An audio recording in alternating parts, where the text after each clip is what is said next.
迎收看关键时刻，我是钟道和。礼拜天2月8号就是日本众议院的改选，高市早苗已经喊出来了，我绝对是要大胜，如果没大胜的话，我就辞职，我是赌上我的政治生涯，因为这一场选举就是日本2战之后最重要的选举，而这场选举不单单是日本人事，也跟我们台湾人息息相关。台湾人你要睁大眼睛看清楚这个事情，因为随着高市的掌权，台日的关系会出现很大的质变。为什么我会这样说？不要忘了，中国是无所不用其极的打压我们，不管从军事上、外交上面。但是我们讲了，在台美关税签订之后，就像是一个新的 FTA， 我们突破了中国的封锁。而这一次高市早苗，不要忘，他讲出台湾有事，日本有事，等于是台湾跟日本是一个准盟友关系。如果高市早苗在这一次过半，甚至超过了2/3，甚至还能修宪的话，那是不是台湾跟日本的关系将会更紧密呢？所以这件事情一路看下来，谁最懂？就是画面当中这个人魏哲家。我们已经讲，他带了3奈米的礼物去，就是要送给高市，他是一个最佳的助选员。甚至在熊本场还要直接把董事会在那边直接开了起来。而除了魏哲家之外，连川大大也发文了。他发文，他变成了高市早苗的最佳助选员。他直接去称赞了高市，他说他是个坚强、有力、睿智的领袖。他爱国，绝对不会让日本人失望。他完全开启了催票机模式。所以这一场选举，他不单单是会牵动日本政坛的发展，更是会牵动台日美的同盟关系。好，我们现在介绍今天的来宾，第一位财经专家黄世聪，大家好；时事评论员张宇轩，大家好；政经评论家吴家龙，大家好；资深社会记者王瑞德，大家好。之后还有资深社会记者李玉峰会加入我们的讨论当中。松哥，我们今天看到昨天魏哲家，我已经讲3奈米当礼物最佳助选员，说什么我非常支持高市早苗。我心里讲，这已经很强了吧？结果没想到川普更厉害，一则贴文直接说我超爱高市早苗，高市早苗不会让你们日本人失望的。没错，在这个周末的时候呢，日本要举行众议院的这个大选。众议院大选目前为止来说哈，高市早苗是人气相当的旺，那他所属的这个自民党跟他的同盟呢，也目前为止民调都相当高，甚至有人预估说，搞不好自民党单独过半，然后他跟他的同盟可以冲到300席，甚至更高，达到修宪的门槛。对，那这是代表什么？代表未来日本搞不好会把身上所有的捆龙锁都打开。最怕的当然是中国，那包括说跟台湾之间，你看，因为这一次呢，高市早苗很多言论来说，不是也被中国打压吗？对，所以我就跟他讲，现在的高市早苗是来自全世界各地的支持啊。为什么这样讲？第一个，我们魏哲家董事长 CC 送上了170亿美金的3奈米的厂给了这个高市早苗，高市早苗非常开心。对，现在今天最重要的消息是什么？川普在他的储收球上面来说，直接帮高市早苗背书跟催票，最强的助选员，对，没错，他出手了。他还说什么？他说我认识高市早苗，他是一个非常已经证明说他是一个非常强势，而且非常的睿智，而且他是最爱他国家的一个领导人。那他说我很希望说，我3月19号可以跟他在美国见面。3月19号表示什么？他要连任啊，他一定要当选才行。他说他们不过半，他就要下台哦。所以他就说他一定会过半。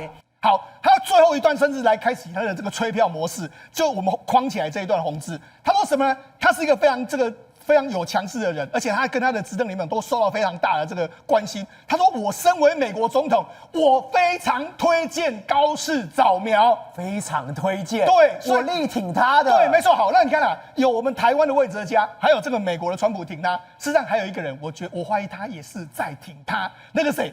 习近平，也就是说，因为有习近平，中国不断的打压，高市早苗民调才往上吹嘛。所以你看，他现在有来自这个川普跟魏哲家2股正面力量，对，还有来自习近平的另外一股暗黑势力，3股力量把它往上拱啊。所以才说这一次的高市早苗绝对，我认为说他的这个选情绝对是势如破竹、锐不可当的一个状况啊。所以松哥这一次的日本选举不单单是日本人士，跟我们台湾也相当的关系。我们刚刚讲，包括川普，包括魏哲家都去，这反而是什么？台日美，这个是完全紧密的事情。这一场选举将会定义未来的样子会长什么样。对，没错。刚才你照我讲到重点，为什么这样讲？因为你看，以日本为中心，日本现在跟台湾呢再结合在一起。那当然我们没办法跟美国发展官方关系，但是透过日本跟美国的同盟，台湾某些程度也被加入在这个同盟之内。好，那我跟他讲，实际上，像我刚才不是说吗？高士所到之处，我这几天我很多朋友在日本旅行的时候，他们都会特别去看看，说你这个造势场合是怎样。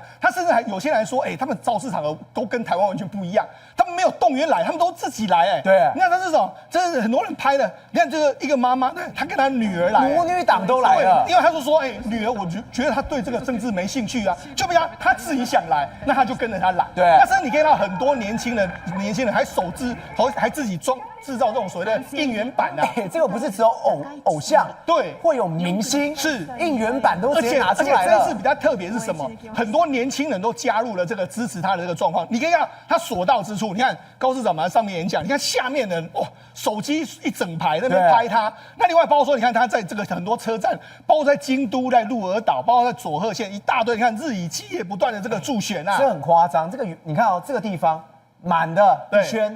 这边也是满的，第二圈，这边第三圈也是满的，对，上面还有零线人都在上面，全部人都来看高市的，而且你看他们都没有什么动员的这个迹象嘛，他们都是自己自动自发。你看这个很多人就说，他在这个2战之后的这个日本大选，几乎很少看到这样子这么空前的人山人海的局面，所到之处，甚至有人要进去会场都要排队2个小时才能够进到会场啊。所以他这个就是这样。所以你看目前为止来说啊，众议院投票的这个一定去投票也高达58%，对，所以如果真的有58%的话，那投票率是相当之高啊。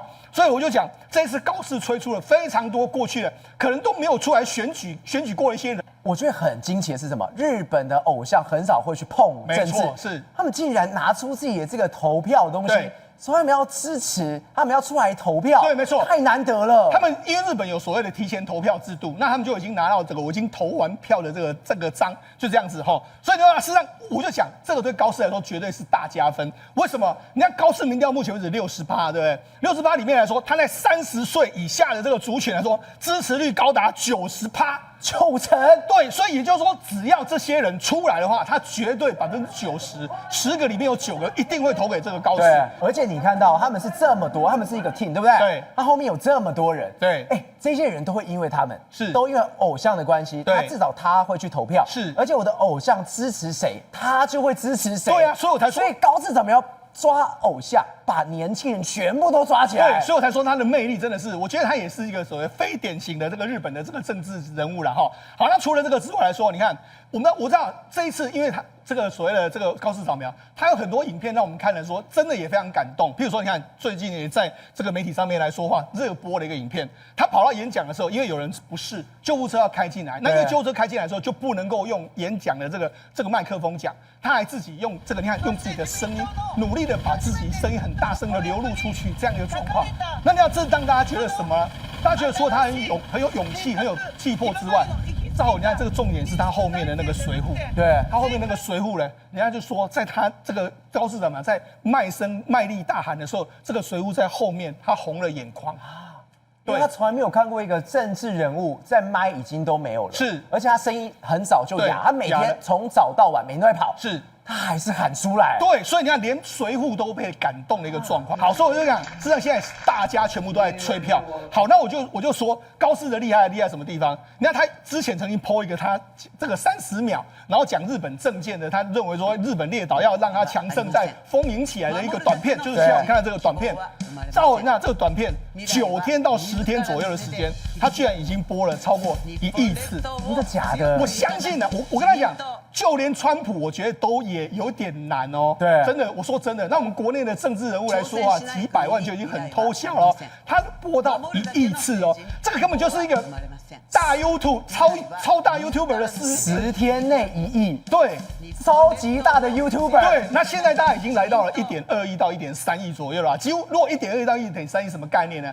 日本人都看过一次，对，日本人就这么多人口，所以他这个力道之强哈。那我跟你讲，这个日本媒体就说，你看上一次播放超过1亿的这个目前为止的这个记录，还压过所有当红的歌星偶像，什么都完全被他压倒，所以就知道事实上这个所谓早苗现象，这绝对不是单一的这个事情发生了。而且最可怕的是，现在他们在喊什么早苗活，早苗活，对，整个感觉全部都出来了。对，没错。好，我们就讲嘛，川普已经在贴了这个贴文来为他这个所谓的增加他选举的这个力道，对。所以我就讲，美日同盟这是毋庸置疑的。为什么我这样说呢？你看这个川普还刻意安排让他在3月19号就先去访问美国，对不对？访问美国的时候，后来4月初川普才要去中国访问嘛。那习近平来美国访问也是今年秋天以后的事。所以你看，你的重要性是比这个所谓习近平更加重要，美日同盟要更加连接在一起。另外一个是什么？我们台积电啊，台积电魏哲家除了送上了170亿美金的这个3奈米的厂之外，他还说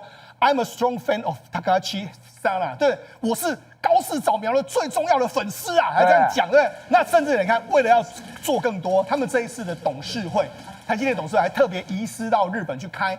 日本去开，对，这个就这样，这就是一个意义，表示什么？我们会在这个地方深耕，对，董事们对这件事情都非常在意。好，那我们知道，事实上昨天魏哲家跟这个高市早苗见面，一个非常重要的重点就是这个魏哲家拿出了一本书嘛，对，这本书叫做《这个坚韧的这个经济》嘛。等一下，世通哥，你说的书难道是我手上的这一本书吗？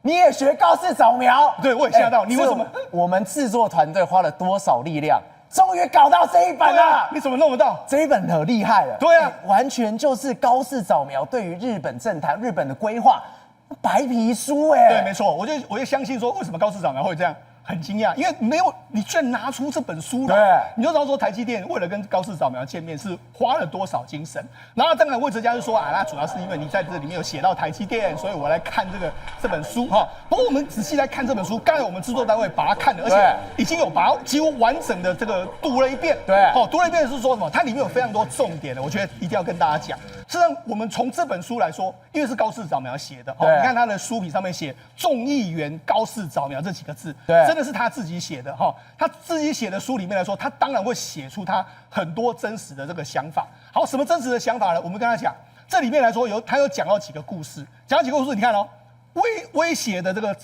极超音速兵器的这个，它来自日本的技术，它里面写什么呢？他说高超音速指的是5马赫以上的飞行器的这个武器，然后很难拦截。他们在中国呢，军需产业还有什么国防科技大学等等的机构，还有被誉为国防七校的大学，还有中国科学院来从事超高音速的这个武器的开发。对，他就说，他连这个都注意到了。然后他就说，在这个支撑这些技术的这个日本大学研究机构中，有大量的中国籍的技术人在籍。对，那还有人就曾经就读在日本的国立大学，获得日本政府科研的相关补助后，又回到中国参加高超音速发展的这个实验室的开发。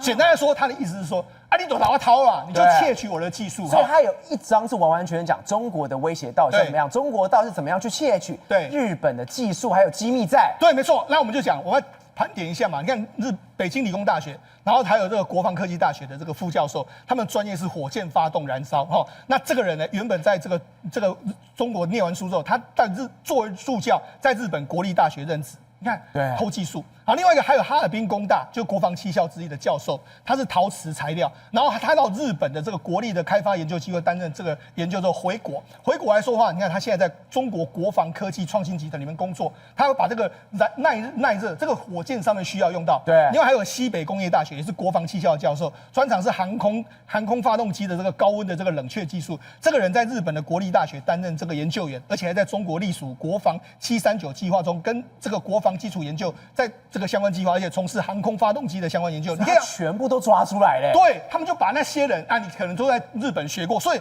我就说他这个高市早苗可以说是日本近年来的这个首相里面最了解中国的嘛。好，另外除了这个之外来说的话，他还说到什么经济安全保障的这个强化，他说深刻的这个中国，他是什么意思呢？中国在偷技术。它里面讲到几个公司，它里面讲到一个飞腾公司，天津飞腾。对，飞腾公司就在做这个中国的 CPU 了哈。那这里面牵扯到2家台湾公司，一个叫做世芯 KY， 另外叫 TSMC， 台积电。对，台积电。因为什么？因为飞腾的这个 CPU 要用台积电最先进制程做，然后它透过这个我们的世芯 KY 来这边下单，所以是这样迂回的这个状况。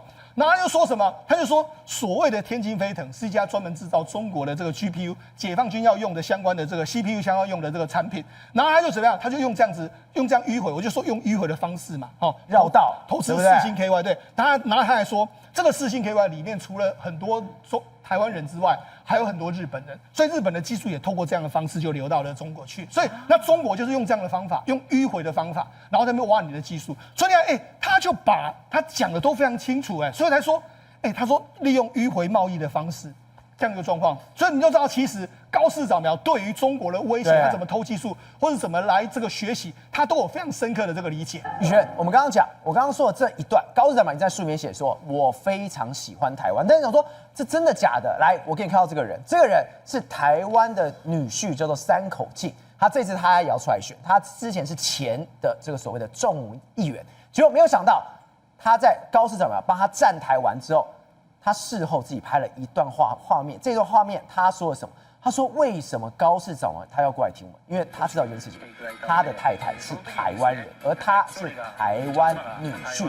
高市对于台湾的恩惠，他点滴在心头的。倒也没错，大家知道整个众议员呢，这个高达数百人，而现在高市早苗呢分身乏术，只有自己一个人。所以当今天高市早苗愿意替这位众议员站台的时候，代表他一定具有高度性指标的意义。那为什么呢？因为这个山口敬刚刚特别介绍到，也就是他的老婆，真是道地我们的台湾狼，台湾女生就嫁给他。所以你看哦，高市早苗特别在台上还跟他讲说，不支持就来不及了。这个叫什么？告急，危险！山口敬一口一定要改秋球哦，他就把这个口号都喊出来了，让山口敬动算了，好不好？打给任后嘛，就山口敬呢下了台之后非常感动，他就坐在车上特别讲说，其实刚才首相特别跟我讲，他说我知道你老婆台湾人对不对？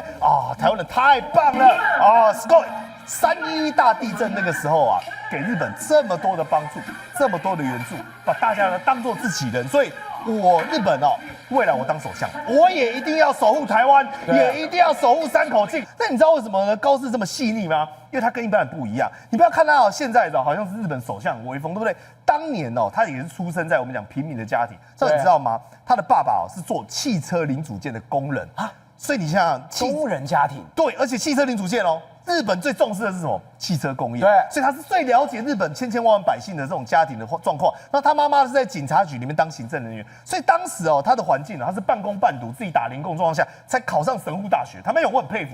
等于说环境不好，然后考上这个大学，结果呢，震惊大家的第一幕出现了。也就是当时他要去参加所谓的松下政经署，对，但是松下公司呢所开办的这种我们讲类似教育系统，去培养呢很多这种我们讲的原本他们是要做这种商业人才，结果没想到呢，高市去的时候，你知道他看到他的人说什么？他说我吓到，有个女生骑了个重机，对，穿着皮衣，20出头而已，20出头，因为他那时候我们讲年纪还很轻嘛，就砰，他说停在那个门口，这女生是怎么回事啊？怎么这么派？然后就进去正面试的时候，因为很多我们讲都是有一些富家子弟啊，甚至条件比较好的，结果呢，就有跟他同场面试的人听完他讲话之后，他说了一句，他说这个高市早苗，他未来是会自己开创命运的人。这不是我讲喽，真的，也是一个名人，然后跟他当时同台呢，也在我们讲的这个面试的场合，听完他讲完他对于未来的规划，就觉得哇，这扣阿内博干。然后你看这是高市嘛，然后这个就是松下幸之助。我跟你讲，我看到这张照片的时候，我就觉得这个当时这个年轻女孩子不简单，为什么？这代表说这是最高的他整个学院里面就是他是最大的那个，他怎么会去见高市？对，代表说高市一定特别优秀嘛。所以在这个情况，你知道里面很苦的，因为他们日本人习惯，他早上6点的时候呢就要起床，他起床不是跟你讲吃早餐，是你要把整个宿舍、你的床铺、你的桌子、椅子，包括你的厕所，全部都要清干净，打扫干干净净。对，然后你知道他们学什么吗？来他学的东西很复杂经济学。因为你要懂得怎么做生意，来英语你要有外语沟通的能力，还有冥想。这时候开始奇怪了吧？对，这个是日本等于说呢，他们传统认为说你要心要定，你如果不定的话呢，你事都不成。还有书法跟剑道，这个都是一体的。冥想、书法、剑道都跟自我的这个锻炼、自我的心灵，这是有关系的。磨练心性，对，这么厉害，以后一定是变银行高管企业高管。就他说我不要，他很叛逆，他说我才不要走这个商业的道路。他说我要去美国。就是大家都真吓坏了，他那时候马上就去找我们讲的类似美国的这种众议院就跟他现在工作一样，众议院。他说我要去找一个议员呢来去工作，而且他找到的人呢很特别，为什么呢？他找到的人呢叫做斯罗德。那这个斯罗德就你看到我们的画面中间的那个女生，对啊，这个画面最右边的那个，她是一个众议员，而且在那个时代女性其实不常见，对，所以她是有标的，就是我要有一个 role model。致敬说我效仿说我如何成为一个成功的女性的政治人物。再来，这个施罗德他是崇尚女权的，而甚至你知道他弄成什么吗？他最后差点想要选总统但是他后来没选，他一度想要去选这个总统。而他在这个里面呢，你不要以为说哇，他就是养尊处优啊，做一些文书工作，其实不是。他勤勤恳恳的当助理，什么事情他要干。他的那种他的伙伴也是当时跟他同一间办公室的叫拉姆洛这个人就说，哇，他日本人很拼欸。他这个饼干啊也他做，那有时候我们呢要挂一些圣诞树的东西啊，他也会弄。然后呢，后来呢，因为他那时候很多人就在讲说，你怎么会没有带这钱呢就来？他们后来仔细回想过来之后，觉得说，难怪。他的目标如果不是首相的话，对，怎么可能带10万块就来？而且他真的很可怕，他的意志力非常强。你知道什么？因为我们刚刚讲，他只有带10万块日币，他要怎么活？他说他是睡在纸箱上，对，直到房东太太说：“你到底是怎样？”借了一条毯子给他，他才可以说睡得比较暖而已。他的意志力也太强了吧？对，你不要觉得他矫情因为美国很多租房子他是没有附家具的，等于说他穷到因为没有附家具，房租比较便宜。他进去之后呢，等于他也没有跟房东讲，然后他就只能在康就哭个。他可能有一天房东太太看到说，哇，那这结扎不给你拿那空干那高可怜的。但你看他每天去到工作，还是打扮的我们讲的干干净净，对，专业简洁有力，没有让外人看得出来说他真的过得很苦。所以他们就讲对于普通美国人的家庭他虽然说选择来这边当地，对不对？他们有讲到一件事情很重要，高适在他身上学到一点是什么呢？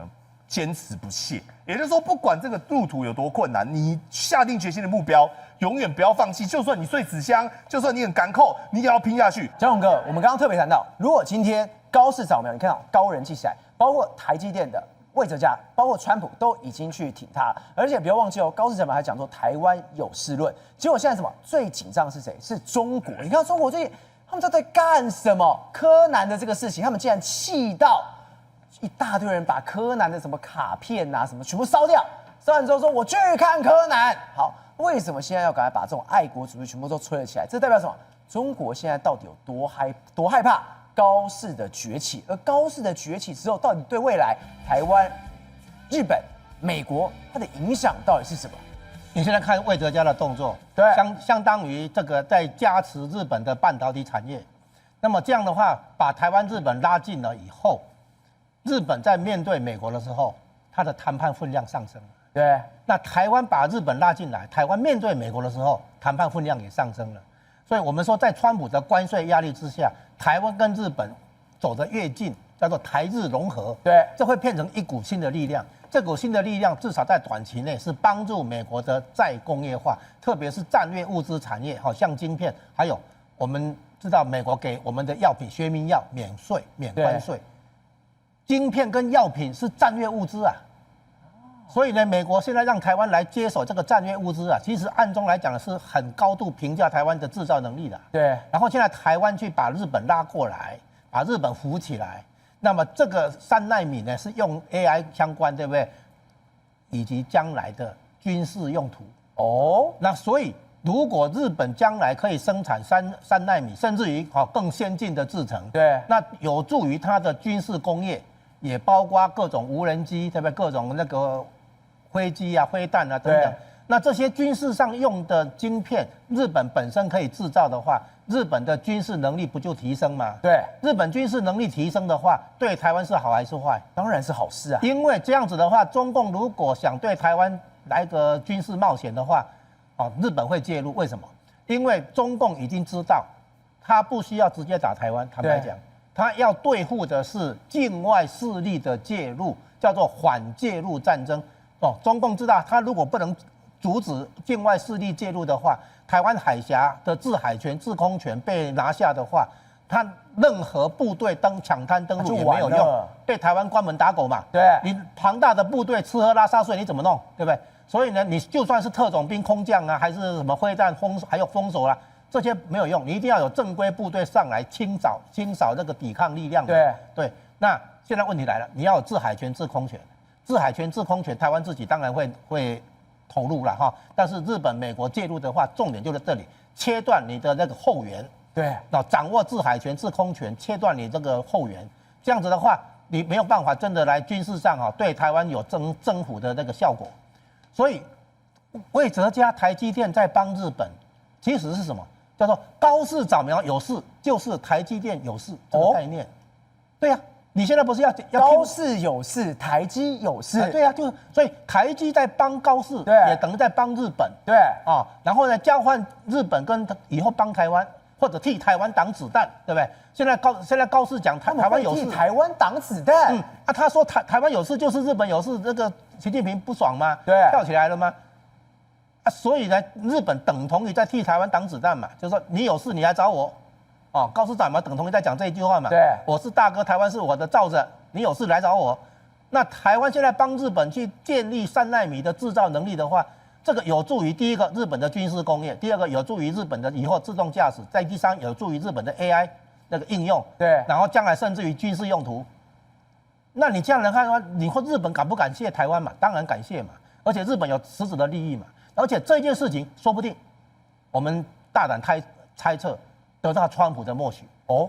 台积电会去日本设厂的话，你觉得川普如果知道的话，他如果不同意的话，有可能吗？你说魏哲家带着3奈米去，也是川普 say yes， 应该有可能是川普默许。你看川普现在明明知道魏哲家昨天上午跟他见面，对他的那个公开留言里面完全来支持高市嘛，对，因为你看日本之前的那个政治人物的话，不见得像高市这么保守主义哦。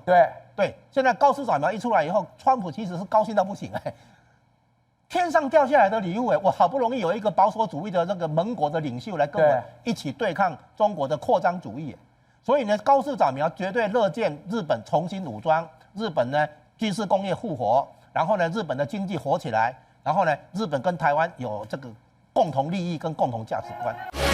宏观取材，厘清真相，犀利精准，深入剖析，时刻掌握关键，新闻时事不漏接。老时段，新气象，我是钟浩和，关键时刻2.0全新出击。